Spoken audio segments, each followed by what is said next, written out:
ৰাইজে আমাক যথেষ্ট পৰিমাণে আমাক সহায় সহযোগ কৰি আছে, সঁহাৰি দি আছে আৰু যথেষ্ট পৰিমাণৰ ৰাইজৰ সঁহাৰি পাই আছোঁ। এটা কথা নিশ্চিত, আমাৰ প্ৰাৰ্থী খাম্পা বৰগয়াৰী ডাঙৰীয়াৰ যে জয় নিশ্চিত, ইয়াৰ দ্বাৰাই প্ৰমাণ কৰিব পাৰি।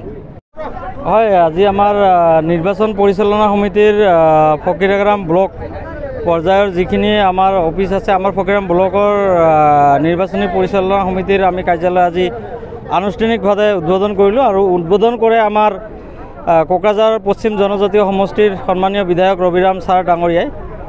গতিকে আজিৰ পৰা আমাৰ আগন্তুক নিৰ্বাচনৰ লোকসভা নিৰ্বাচনৰ যি কাম আছে সেই কামখিনি আমাৰ এই অফিচৰ পৰাই পৰিচালনা কৰা হ'ব।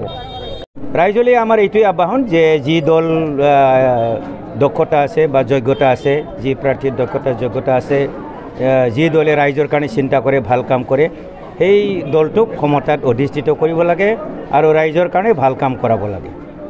এখেতসকলেতো এইবিলাক কথা ক'বই আৰু, কিন্তু এখেতসকলেতো এতিয়া যি দেখা গ'ল, আচলতে আমাৰ BPF দলৰ যিটো প্ৰাৰ্থী খাম্পা বৰগয়াৰী, এখেতৰ লগত এখেতে মানে কণ্টেষ্টতে নাহে।